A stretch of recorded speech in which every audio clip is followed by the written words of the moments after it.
राधे राधे आप सभी को। आज की वीडियो में हम सुनेंगे बृहस्पतिवार की व्रत कथा। तो आइए शुरू करते हैं। प्राचीन समय की बात है। भारत में एक राजा राज्य करता था। वह बड़ा प्रतापी था, दानी था। वह नित्य प्रतिदिन मंदिर में भगवान के दर्शन करने जाता था। वह ब्राह्मण और गुरु की सेवा किया करता था। उसके द्वार से कोई भी याचक निराश होकर नहीं लौटता था। वह प्रत्येक गुरुवार को व्रत रखता और पूजन करता था। हर दिन गरीबों की सहायता करता, परंतु यह सब बातें उसकी रानी को अच्छी नहीं लगती थी। वह न किसी को एक भी पैसा दान में देती थी और ना ही कोई व्रत करती थी। वह राजा से भी ऐसा करने को मना करती थी। एक समय की बात है कि राजा शिकार खेलने वन को चले गए। घर पर रानी और दासी थी। उस समय गुरु बृहस्पति साधु का रूप धारण करके राजा के दरवाजे पर भिक्षा मांगने आए। साधु ने रानी से भिक्षा मांगी तो वह कहने लगी, हे साधु महाराज, मैं इस दान पुण्य से तंग आ गई हूँ। इस कार्य के लिए मेरे पति देव ही बहुत हैं। अब आप ऐसी कृपा करें कि सारा धन नष्ट हो जाए तथा मैं आराम से रह सकूं। साधु रूपी बृहस्पति देव ने कहा, हे देवी, तुम बड़ी विचित्र हो। संतान और धन से कोई दुखी नहीं होता, इसको सभी चाहते हैं। पापी भी पुत्र और धन की इच्छा करता है। अगर तुम्हारे पास अधिक धन है तो भूखे मनुष्यों को भोजन करवाओ, प्याव लगवाओ, ब्राह्मणों को दान दो, धर्मशालाएं बनवाओ, कुएं, तालाब, बावड़ी, बाग बगीचों आदि का निर्माण कराओ तथा निर्धन की कुंवारी कन्याओं का विवाह करवाओ। साथ ही यज्ञ आदि करो। इस प्रकार के कर्मों से तुम्हारे कुल का यश बढ़ेगा और तुम्हारा नाम परलोक में सार्थक होगा एवं तुम्हें भी स्वर्ग की प्राप्ति होगी। परंतु रानी को साधु की इन सब बातों से कोई खुशी ना हुई। उसने कहा, हे साधु महाराज, मुझे ऐसे धन की आवश्यकता नहीं जिसको मैं अन्य लोगों में दान देती फिरूं तथा जिसको रखने संभालने में मेरा सारा समय नष्ट हो जाए। साधु ने कहा, हे देवी, यदि तुम्हारी ऐसी इच्छा है तो ऐसा ही होगा। जैसा मैं बताता हूँ तुम वैसा ही करना। बृहस्पतिवार के दिन घर आंगन को गोबर से लीपना, अपने केशों को धोना, केश धोते समय पीली मिट्टी से धोना और स्नान करना। राजा से कहना वह हजामत करवाए। भोजन में मांस मदिरा खाना, कपड़े धोबी के यहाँ धुलने देना। इस प्रकार 7 बृहस्पतिवार करने से तुम्हारा सारा धन नष्ट हो जाएगा। यह कहकर साधु महाराज बृहस्पति देव अंतर्ध्यान हो गए। रानी ने साधु के कहे अनुसार 7 बृहस्पतिवार तक वैसा ही करने का निश्चय किया। साधु के बताए अनुसार कार्य करते हुए केवल 3 बृहस्पतिवार ही बीते थे कि उसका सारा धन नष्ट हो गया। अब भोजन के लिए भी दोनों समय परिवार तरसने लगा तथा सांसारिक भोगों से दुखी रहने लगा। तब राजा रानी से कहने लगा कि हे रानी, तुम यहाँ पर रहो, मैं दूसरे देश को जाता हूँ, क्योंकि यहाँ पर मुझे सभी मनुष्य जानते हैं, इसलिए मैं यहाँ पर कोई काम नहीं कर सकता। मैं अब परदेश जा रहा हूँ, वहाँ कोई काम धंधा करूँगा, शायद हमारे भाग्य बदल जाएं। ऐसा कहकर राजा परदेश चला गया। वह वहाँ जंगल से लकड़ी काट कर लाता और शहर में बेचता। इस तरह अपना जीवन व्यतीत करने लगा। इधर राजा के बिना रानी और दासी दुखी रहने लगी। किसी दिन भोजन मिलता और किसी दिन जल पीकर ही रह जाती। एक समय रानी और दासी को 7 दिन बिना भोजन के व्यतीत करने पड़े तो रानी ने अपनी दासी से कहा, हे दासी, यहाँ पास के नगर में मेरी बहन रहती है। वह बड़ी धनवान है। तू उसके पास जा और वहाँ से 5 सेर भेजर मांग कर ले आ, जिससे कुछ समय के लिए हमारा गुजारा हो जाएगा। दासी रानी की बहन के पास गई। रानी की बहन उस समय पूजा कर रही थी। बृहस्पतिवार का दिन था। दासी ने रानी की बहन से कहा, हे रानी, मुझे आपकी बहन ने भेजा है, मुझे 5 सेर भेजर दे दो। दासी ने यह बात अनेक बार कही, परंतु रानी की बहन ने कोई उत्तर नहीं दिया, क्योंकि वह उस समय बृहस्पतिवार की कथा सुन रही थी। जब दासी को रानी की बहन से कोई उत्तर नहीं मिला तो वह बहुत दुखी हुई। उसे क्रोध भी आया। वह लौटकर रानी से बोली, हे रानी, आपकी बहन बहुत ही घमंडी है। वह छोटे लोगों से बात नहीं करती। मैंने उससे कहा तो उसने कोई उत्तर नहीं दिया, वापस चली आई। रानी बोली, हे दासी, इसमें उसका कोई दोष नहीं है। जब बुरे दिन आते हैं तब कोई सहारा नहीं देता। अच्छे बुरे का पता विपत्ति में ही लगता है। जो ईश्वर की इच्छा होगी वही होगा। यह सब हमारे भाग्य का दोष है।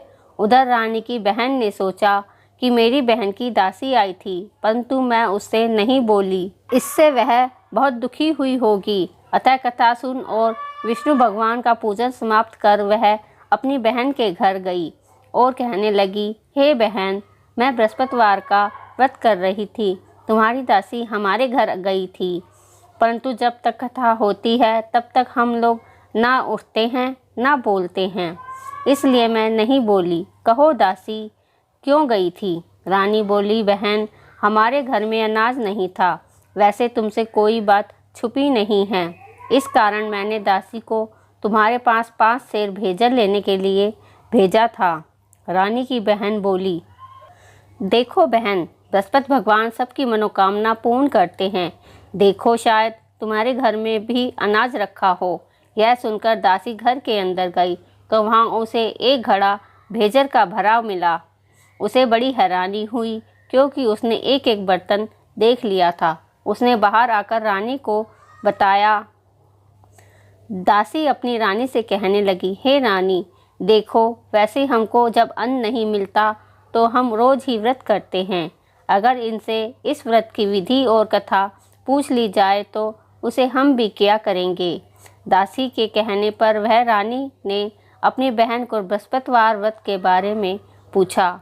उसकी बहन ने बताया, हे रानी बहन, बृहस्पतिवार को सूर्योदय से पूर्व उठकर स्नान करके बृहस्पतिवार का व्रत करना चाहिए, लेकिन उस दिन सिर नहीं धोना चाहिए।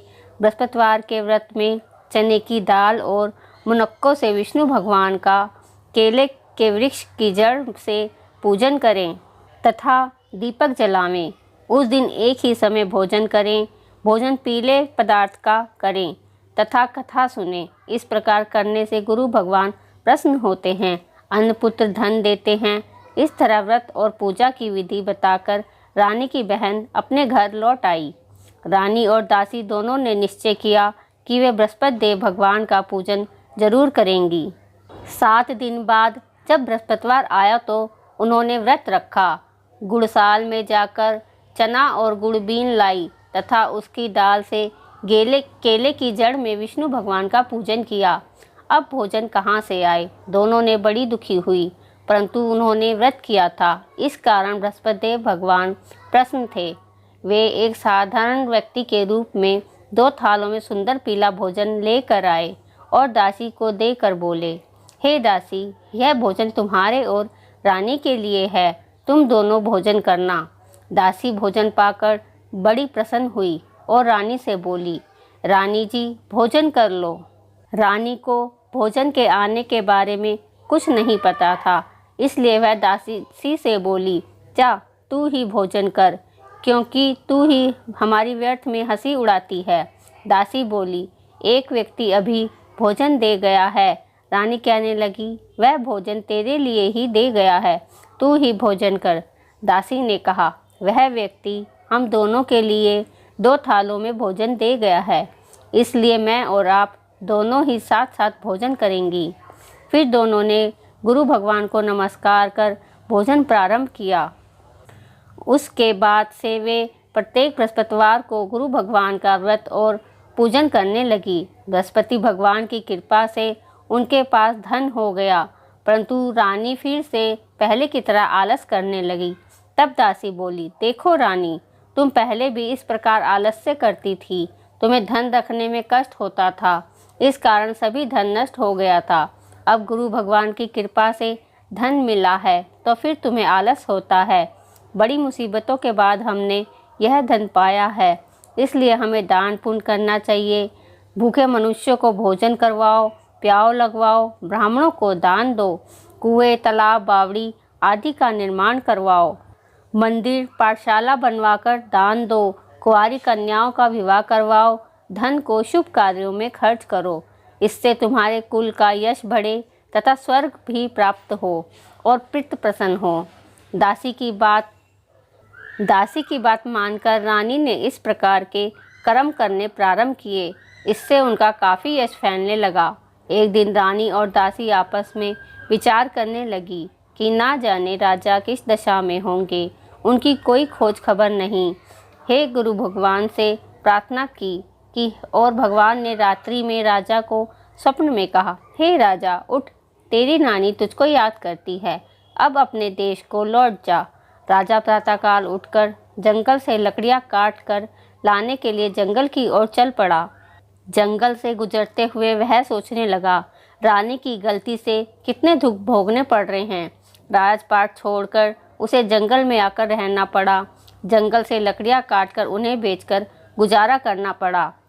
उसी समय उस जंगल में बृहस्पति देव एक साधु का रूप धारण करके आए और राजा के पास आकर बोले, हे लकड़हारे, तुम इस सुनसान जंगल में किस चिंता में बैठे हो, मुझे बताओ। यह सुन राजा के नेत्रों में जल भर आया और साधु की वंदना कर बोला, हे प्रभु, आप सब कुछ जानने वाले हैं। इतना कहकर राजा ने साधु को अपनी संपूर्ण कहानी बता दी। महात्मा तो स्वभाव से ही दयालु होते हैं। वे राजा से बोले, हे राजा, तुम्हारी पत्नी ने बृहस्पति देव के प्रति अपराध किया था, जिसके कारण तुम्हारी यह दशा हुई।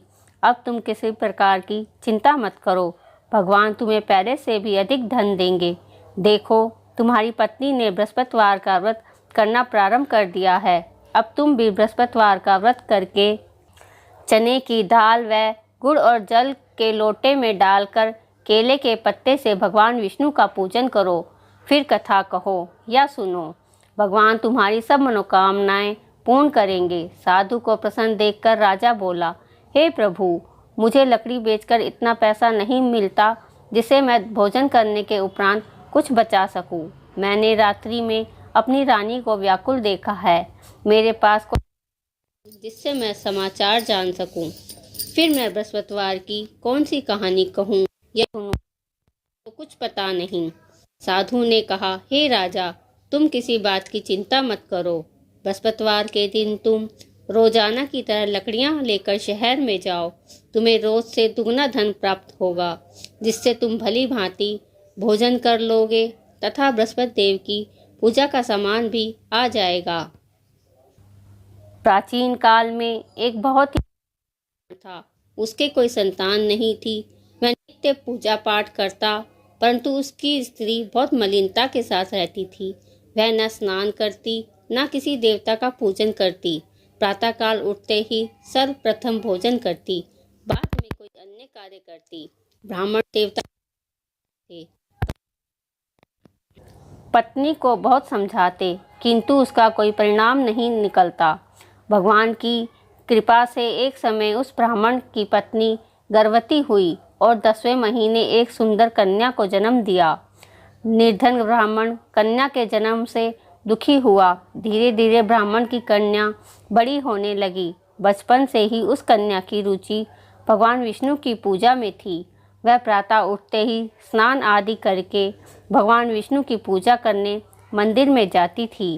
बृहस्पतिवार को व्रत करके विधिव्रत पूजा पाठ करती थी। पूजा पाठ के बाद वह पढ़ने के लिए पाठशाला में जाती। घर से चलते हुए वह मुट्ठी में जौ भर कर ले जाती और पाठशाला के रास्ते में थोड़े थोड़े जौ गिराती जाती। जब वह पाठशाला से घर लौटती तो जौ के वह दाने सोने में बदले हुए मिलते थे। लड़की सभी सोने के दाने बीन कर लाती थी। एक दिन जब वह सोने के दानों को साफ कर रही थी तो उसकी माँ ने कहा, बेटी, सोने के दाने को साफ करने के लिए सोने का सूप होना चाहिए। अगले दिन बृहस्पतिवार था। उसने भगवान बृहस्पति देव की पूजा करते हुए प्रार्थना की, हे भगवान, यदि मैंने आपका विधि व्रत किया हो तो मुझे सोने का सूप दे दो। भगवान बृहस्पति देव ने उसकी मनोकामना पूर्ण करने के लिए का वचन दिया। पाठशाला से लौटते समय उसे रास्ते में सोने का सूप पड़ा हुआ मिला। घर लौटकर सोने का सूप अपनी माँ को दिखाकर वह सोने के दाने साफ करने लगी। उसी समय नगर का राजकुमार उसके घर के पास से गुजरा। उस सुंदर लड़की को सोने के सूप में जौ साफ करते देख राजकुमार उस पर मोहित हो गया। महल में लौटकर राजकुमार ने राजा से उस लड़की से विवाह करने की इच्छा प्रकट की, तो राजा ने ब्राह्मण को महल में बुलवाकर राजकुमार से उसकी लड़की के विवाह की बात कही। ब्राह्मण तैयार हो गया। धूमधाम से उस लड़की का विवाह राजकुमार से हो गया। दुल्हन बनकर ब्राह्मण की लड़की महल में चली गई। लड़की के चले जाने से ब्राह्मण फिर निर्धन हो गया। उसे कई कई दिन भोजन भी नहीं मिलता था। बहुत दुखी होकर ब्राह्मण एक दिन अपनी लड़की के पास गया। अपने पिता से निर्धनता का समाचार सुनकर उसे बहुत सा धन देकर पिता को विदा किया। उस धन से ब्राह्मण के कुछ दिन तो आराम से गुजर गए, लेकिन जल्दी ही फिर भूखे मरने की हालत हो गई। ब्राह्मण अपनी लड़की से धन लेने के लिए फिर महल में पहुंचा। लड़की ने पिता की बुरी हालत देखकर कहा, पिताजी, आखिर आप कब तक मुझसे धन लेकर अपना जीवन यापन करेंगे? आप कोई ऐसा उपाय क्यों नहीं करते जिससे आपका घर धन संपत्ति से भर जाए? ब्राह्मण ने कहा, मैंने तेरी माँ को बहुत समझा लिया, पर उसकी समझ में कुछ नहीं आता। उसका फूलपन नष्ट हो तो घर की निर्धनता भी दूर हो जाए। तब कुछ सोचकर लड़की ने पिताजी से कहा, पिताजी, आप कुछ दिनों के लिए माँ को मेरे पास छोड़ जाओ। तब कुछ सोचकर ब्राह्मण पत्नी को लड़की के पास महल में छोड़ आया। लड़की ने अपनी माँ से कहा, माँ, तुम प्रातःकाल उठकर स्नान आदि करके भगवान बृहस्पति देव की पूजा अवश्य करना। पूजा करने से तुम्हारी निर्धनता अवश्य दूर हो जाएगी। लेकिन उसकी माँ ने उसकी कोई बात नहीं मानी। तब क्रोधित होकर लड़की ने अपनी माँ को एक कक्ष में बंद कर दिया। सूर्योदय के समय माँ को उठाकर जबरदस्ती उसे स्नान कराया और फिर मंदिर में ले जाकर भगवान बृहस्पति देव की पूजा करवाई। कुछ दिनों तक ऐसा करने से उसकी माँ की बुद्धि में परिवर्तन हुआ और वह स्वयं बृहस्पतिवार का व्रत रखने लगी। उसके व्रत रखने से ब्राह्मण के घर में भगवान विष्णु की कृपा से धन की वर्षा होने लगी। दोनों पति पत्नी धन संपत्ति पाकर आनंद पूर्वक जीवन यापन करते हुए विष्णु धाम को चले गए।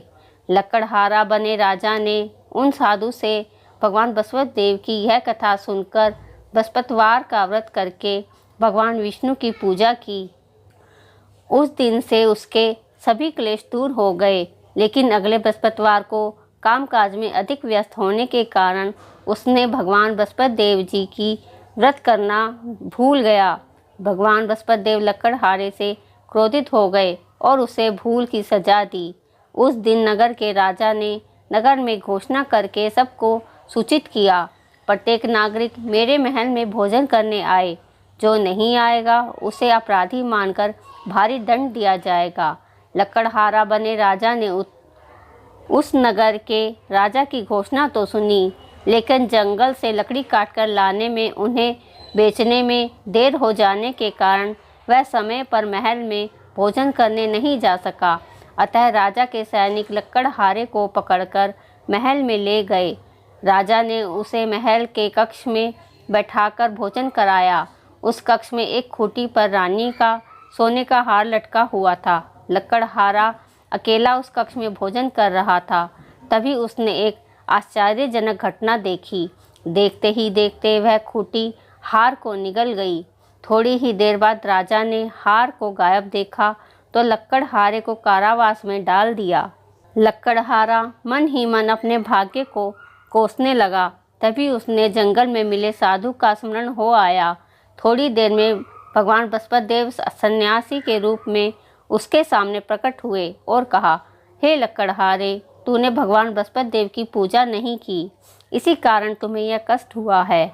लेकिन अब चिंता मत करो, बृहस्पतिवार के दिन कारागार के दरवाजे पर तुम्हें कुछ पैसे पड़े हुए मिलेंगे।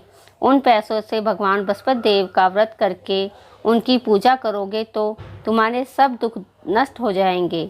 बृहस्पतिवार के दिन दरवाजे पर पड़े मिले पैसों से चने और गुड़ मंगाकर लक्कड़हारे ने बृहस्पतिवार की कथा कही तो भगवान बृहस्पति देव ने प्रसन्न होकर उस नगर के राजा को स्वप्न में लक्कड़हारे को कारागार से मुक्त करने को कहा।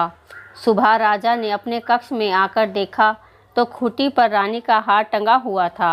राजा ने लक्कड़हारे को मुक्त कर दिया और उसे धन और आभूषण देकर विदा किया। लक्कड़हारा बना राजा उस नगर से चलकर अपने नगर में पहुंचा तो उस नगर में कुएं, धर्मशाला, बाग बगीचे देखकर बहुत प्रसन्न हुआ। राजा ने किसी से पूछा, ये कुएं, धर्मशालाएं किसने बनवाई हैं? सब ने उसे बताया कि ये सब रानी और उसकी दासी ने बनवाई हैं। राजा महल में पहुंचा तो रानी ने उसका भव्य स्वागत किया। तब राजा ने निश्चय किया कि सप्ताह में एक बार तो सभी बृहस्पति देव का व्रत तथा पूजन करते हैं, परंतु मैं प्रतिदिन व्रत किया करूँगा तथा दिन में 3 बार कहानी कहा करूँगा। अब राजा के दुशाले में हर समय दाल बंधी रहती, चने की दाल बंधी रहती। दिन में 3 बार बृहस्पति देव की कथा कहता। कुछ दिनों बाद राजा को अपनी बहन की याद आई। एक दिन घोड़े पर सवार होकर राजा अपनी बहन से मिलने चल दिया। अभी राजा नगर के बाहर पहुंचा ही था कि उसने कुछ लोगों को एक शव को ले जाते हुए देखा। राजा को स्मरण हो आया कि आज उसने बृहस्पतिवार की व्रत की कथा नहीं सुनाई है। राजा ने उन लोगों को रोक कर कहा, भाइयों, आप शव को ले जाने से पहले मुझसे बृहस्पतिवार की कथा सुन लो। लोगों ने राजा पर क्रोधित होते हुए कहा, तुम पागल तो नहीं हो? लेकिन कुछ बड़े बूढ़ों ने कहा, अच्छा भाई, साथ में चलते चलते तुम अपनी कथा भी सुना लो। राजा ने चलते हुए आधी कथा सुनाई थी कि शव हिलने लगा।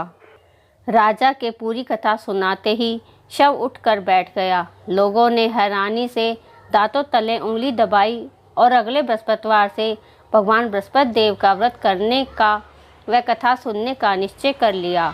अब घोड़े पर सवार राजा चलते हुए एक किसान के पास पहुंचा। किसान अपने खेत में हल चला रहा था। राजा ने कहा, अरे भाई, मुझसे बृहस्पतिवार की कथा सुन लो। किसान झुंझला कर बोला, अरे भाई, देख नहीं रहे, जितनी देर में हम तुम्हारी कथा सुनूंगा उतनी देर में तो मैं पूरा खेत हल चला लूँगा। राजा निराश होकर चलने लगा। तभी किसान के बैल लड़खड़ा कर जमीन पर जा गिरे। किसान के पेट में जोर से दर्द होने लगा। उस किसान की पत्नी जब खाना लेकर आई तो उसने किसान से इस बारे में पूछा। किसान ने घुड़सवार की पूरी कहानी सुनाई। किसान की पत्नी दौड़ती हुई राजा के पास जाकर हाथ जोड़कर बोली, भैया, तुम्हारी कथा सुनने को तैयार हूँ। राजा ने उसके साथ खेत पर पहुंचकर बृहस्पतिवार की कथा सुनाई।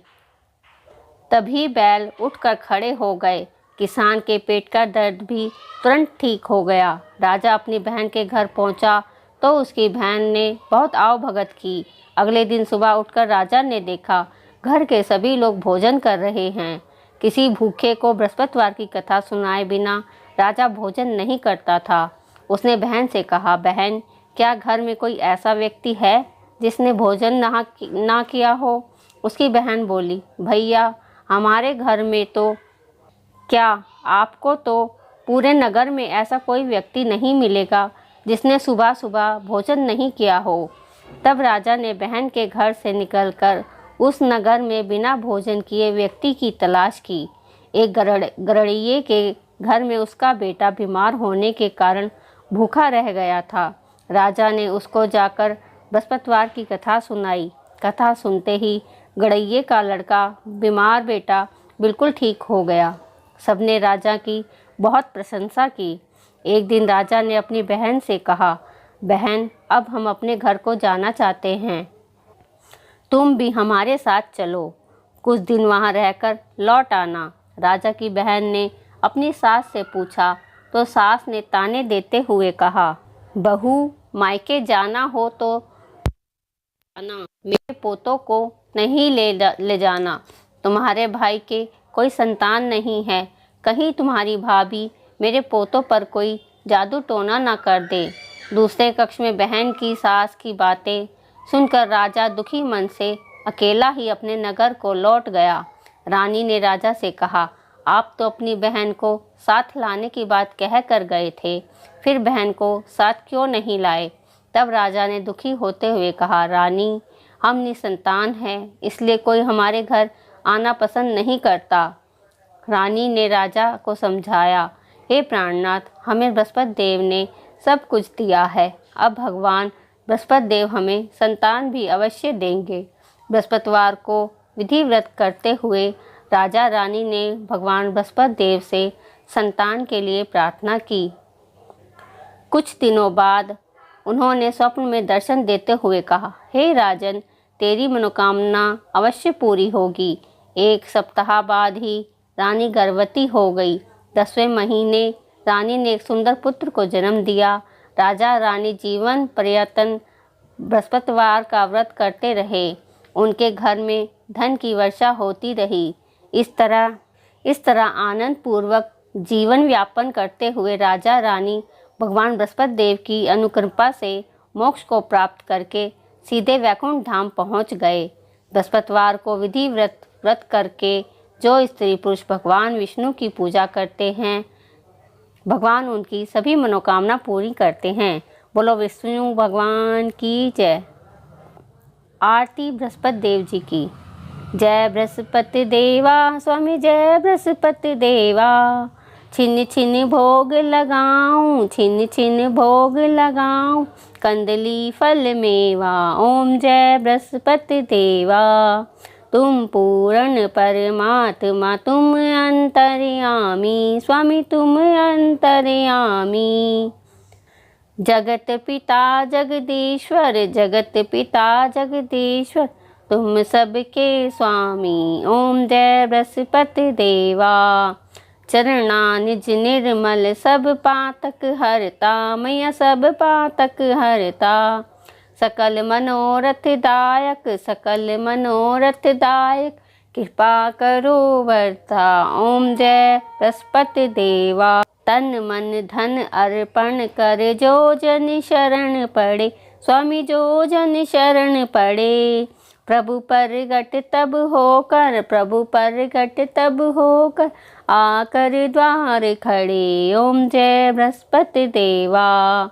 दीन दयाल दयानिधि, भगवन हितकारी, स्वामी भगवन हितकारी। पाप दोष सब हरता, पाप दोष सब हरता, भव बंधन हारी, ओम जय बृहस्पति देवा। सकल मनोरथ दायक, सब संशय हारी, स्वामी सब संशय हारी। विषय विकार मिटाओ, विषय विकार मिटाओ, संतन सुखकारी, ओम जय बृहस्पति देवा। जो कोई आरती तेरी प्रेम सहित गावे, स्वामी प्रेम सहित गावे। ज्येष्ठानंद आनंद सो, ज्येष्ठानंद आनंद सो, निश्चय फल पावे, ओम जय बृहस्पति देवा। ओम जय बृहस्पति देवा, स्वामी जय बृहस्पति देवा। छिन छिन भोग लगाऊं, छिन छिन भोग लगाऊं, कंदली फल मेवा, ओम जय बृहस्पति देवा। बोलो विष्णु भगवान की जय। राधे राधे। अगर आपको मेरी यह वीडियो पसंद आए तो लाइक, शेयर और सब्सक्राइब करना ना भूलें।